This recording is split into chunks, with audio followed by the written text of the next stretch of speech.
Olá turma, tudo bem? Professor André Eduardo e vamos conversar sobre algumas reações de adição e reações de eliminação, certo? Bom, a aula de hoje a gente vai basicamente conversar sobre três tópicos. Primeiro que é reações de adição em compostos de Grignard, que a gente já viu, que são compostos que envolvem o magnésio, certo? Haletos associados a magnésio, que estão associados a cadeias carbônicas. Em segundo momento, reações de eliminação de uma maneira geral. Vamos conceituar o que são essas reações de eliminação e vamos conversar sobre desidrogenação. Perfeito? Bom, nesse primeiro momento, o que são reações de adição envolvendo compostos de Grignard? Como eu já comentei, compostos de Grignard, eles envolvem magnésio associado a algum halogênio e esses dois compostos estão associados a uma cadeia carbônica geral. Quando a gente conversa de compostos de Grignard, eles possuem uma grande importância na química orgânica, principalmente quando a gente vai falar de reações. No âmbito reacional, eles são muito importantes. Por quê? Porque a partir desses compostos, nós conseguimos reagir com uma diversidade bacana de outros compostos orgânicos para gerar principalmente o seu principal produto ali, etanol.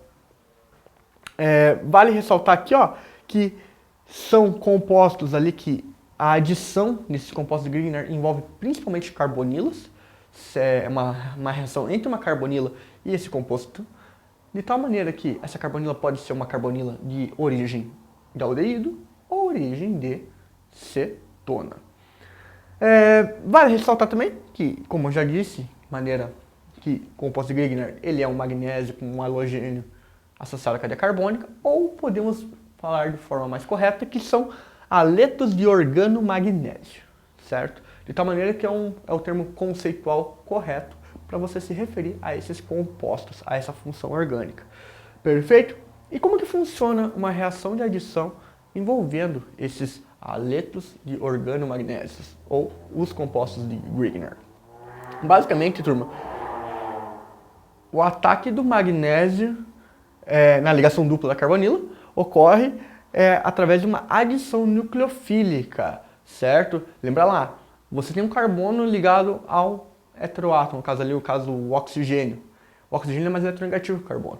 Então ele tem uma tendência de deslocar um pouco a nuvem eletrônica do carbono para o oxigênio.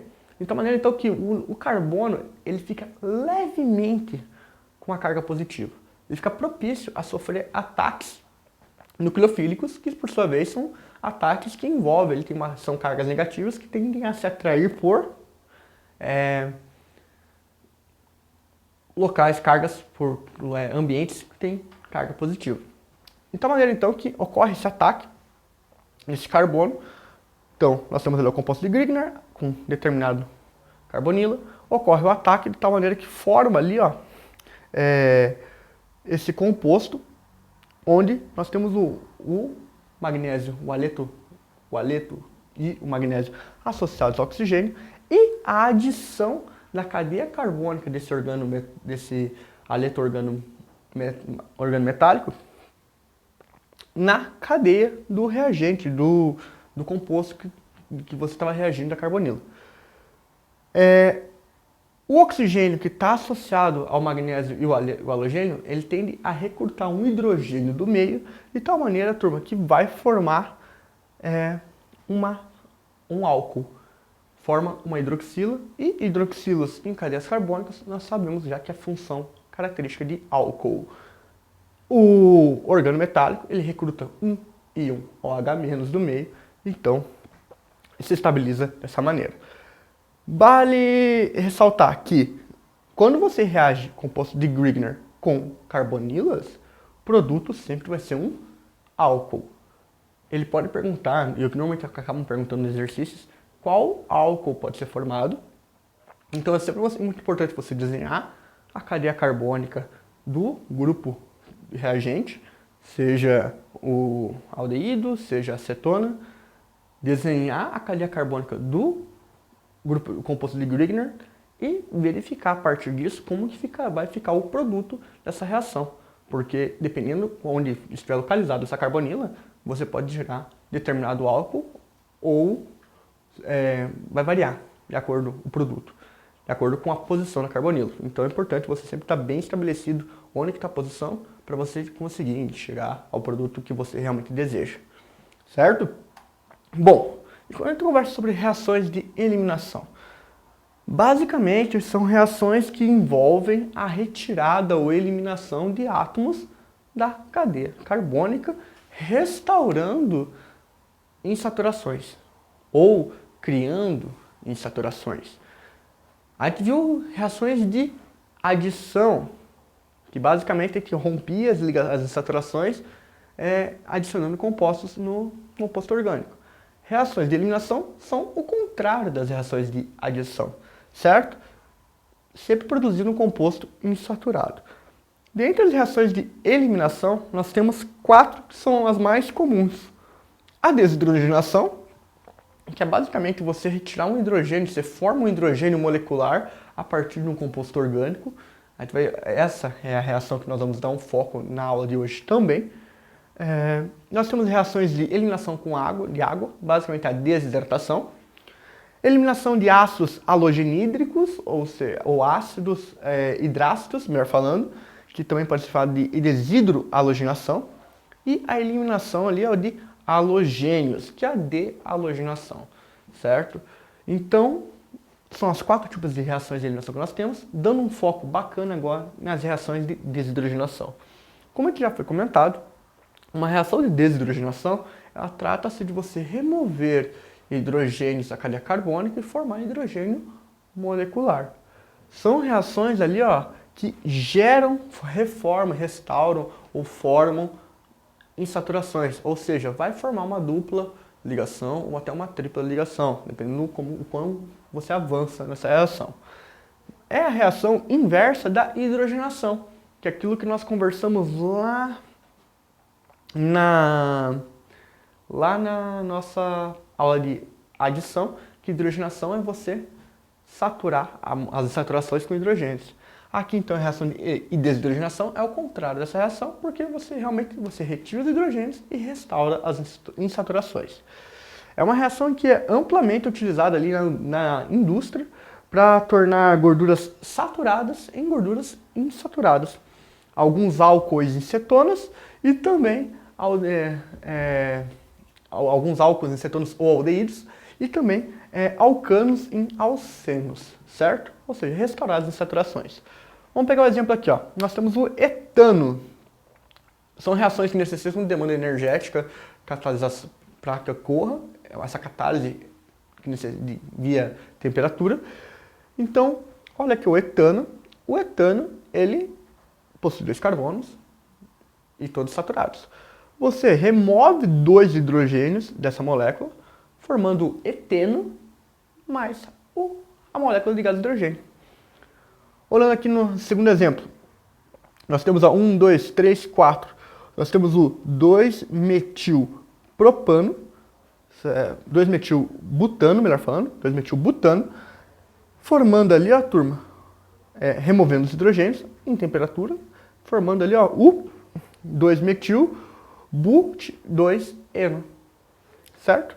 Então, tudo tem que estar sempre lembrado dessa questão. Desidrogenação, você basicamente vai formar duplas ligações ou triplas ligações novamente. Então, a conversão, basicamente, você vai se associar ali onde que está sendo gerada essa insaturação, exemplificar, seja no nome da molécula ou na estrutura dessa molécula, na hora que for, caso seja solicitado para você desenhar ela. Visto isso, vamos conversar em cima de alguns exercícios.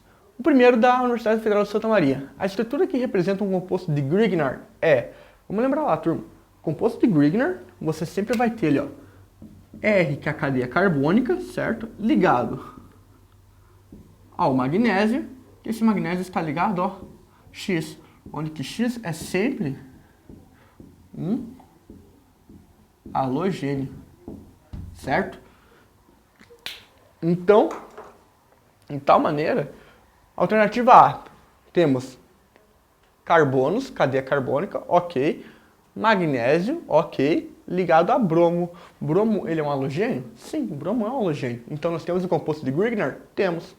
Então a alternativa A já é a alternativa correta. Na B ali, ó, nós temos cadeia carbônica, magnésio, mas temos oxigênio. Oxigênio não é halogênio, oxigênio é calcogênio. Não. Ali, ó, magnésio ligado a enxofre, que também é calcogênio. Magnésio ligado a nitrogênio, que ele é do grupo de nitrogênio, não é halogênio. E magnésio ligado a enxofre, que é um calcogênio. Então, nesse caso, a alternativa A é a alternativa correta. Exercício aqui 3. A reação orgânica a seguir representa de forma simplificada a formação do álcool secundário a partir de um aldeído. Essa reação é processada por meio da utilização dos reagentes de Grignard. Para produzir o composto pentão 2-ol, deve-se utilizar, turma. Para produzir o composto de pentão 2-ol, deve-se utilizar. Bom,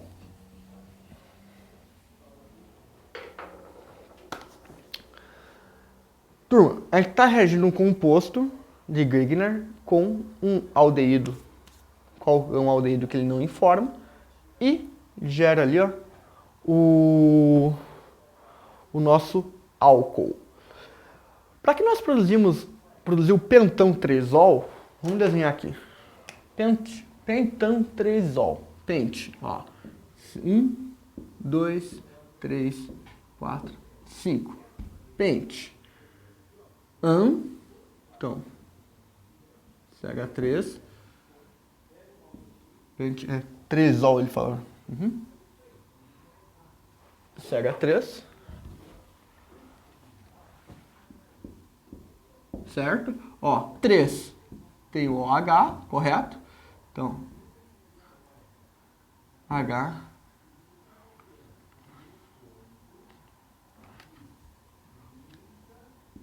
Certo? CH2. CH3. Certo? Pente, 1, 2, 3, 4, 5. Porque tem só carbonos saturados. 3-ol. Carbono 3. Para que nós conseguimos produzir esse composto, nós temos que reagir. O que tem que ser na cadeia R e na cadeia R' para nós conseguirmos reagir e formar esse composto? Concorda comigo que o composto de Grignard, RMG, certo? No caso ele não especifica. O R ele tem que ser um etil, porque ele vai contribuir, ele vai fazer uma adição nucleofílica no aldeído, certo? Então, ó, se você tem, ó,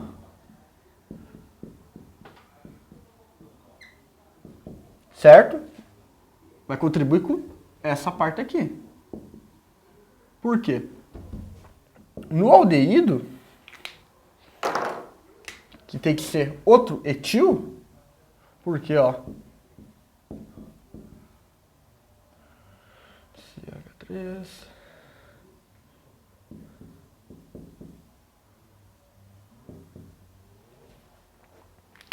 O ataque do composto de Grignard, turma, vai ocorrer aonde?